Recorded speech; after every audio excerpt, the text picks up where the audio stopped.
Well, how do you do, buckaroos? How the heck are you? Got one from Leinenkugels. I don't drink Leinenkugels often. It's not that I boycott them. It's just that, well, they are owned by, one of the big guys, and I don't feel like mentioning their name because, well, they don't need me to endorse them or bring their name up. That's I prefer to bring up the little guys. That's just kind of me. I'm an underdog kind of guy. But my wife had actually picked this up for me on our trip to the store. I thought, well, I actually hadn't had this in a very long time, so let's revisit it. 5.8%, 14 IBUs.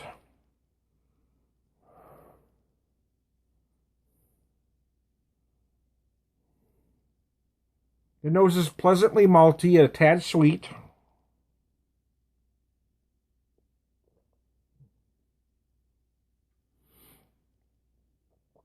It's a light to medium body on the mouthfeel. Oh, that was an interesting flavor. Yeah, hold on. You do feel some roasted nut. There's almost a bitter-like note in there. I'm not sure if I like that or not, to be honest with you. But here's the thing. I mean, Leinenkugels, they kind of are what they are. They're not really a craft brewery anymore. They are owned by the big guys. There is some argument there. Well, does it matter if they make good beer? Yeah, it does. It does matter. It just does. I mean, if you're supporting a small independent brewery in your neck of the woods, or even somebody that's being distributed to you, you're helping. Well, I mean, you're not feeding the big machine. Of shopping, for instance. I mean, I do have to shop at the big box store from time to time. It's just the way it is. I just have to. But if I could avoid shopping at them altogether, would I? Yeah, absolutely. I would love to shop at small independent grocery stores. A lot of it's convenience, some of it's price. I would love to see some other stores come to my neck of the woods that aren't necessarily small, but smaller than the certain big box names that I'm going to choose not to mention right now.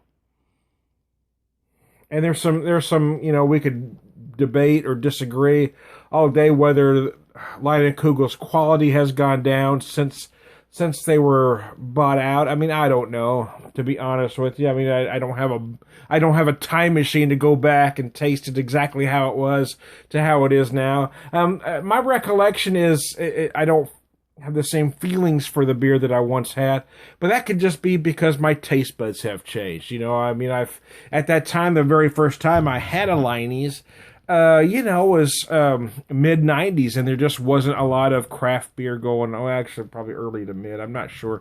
Yeah, I don't remember the exact year. It's all kind of fuzzy. Up until I got married, everything's kind of fuzzy. Not that I was wild, but I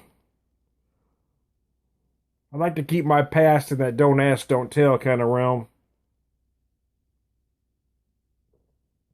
But yeah, I mean, you had a beer like this. I imagine if I would have tasted this, 30 years ago, I would have thought, "Holy crap, that's wonderful." But with what's available now, it's just barely mediocre. And it's not that it's a horrible beer, but it's kind of what Kugels does is they're nice kind of starter beers, or they're beers for macro drinkers who want to go wild. you know, they buy mostly 30 packs, but every once in a while they'll go crazy and buy something like this. And again, these are very approachable. There's nothing seriously wrong with them. They're just, they're just not outstanding. And they are affordable. I mean, they typically run less than $7 a six pack in my neck of the woods. Every once in a while, you can even pick up a 12 pack for between 12 to $13 a six pack. So yeah, when I talk to a lot of macro drinkers who don't drink much craft or kind of dabble every now and again, they cite price. They buy their 30 packs for 10 to $15, or buy. Or buy a good craft beer for 10 to $15 a six pack. So it just depends on how you want to drink. I mean, if you're drinking to get drunk, buy the 30 pack. If you want to just relax and enjoy flavors, buy the craft beer. The bottom line is buy whatever you like. But talking about this one, yes, it is approachable. There's nothing wrong with it, and it is affordable. I think it was either $6.49 or $6.79, somewhere in that price range in my neck of the woods.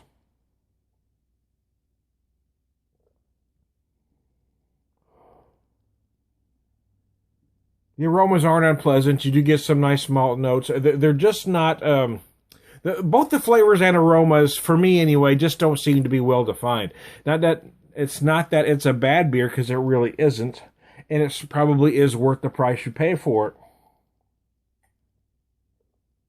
As far as the style is concerned, though, it's just not an outstanding example of the style. But here's the thing. If I ran into a macro drinker that tried this recently and they said they liked it, well, then from that information, I can then recommend other craft beers that may be just, a little bit further up the food chain. You know what I mean? So anyways, hey, I'm Tony Beer Whisperer.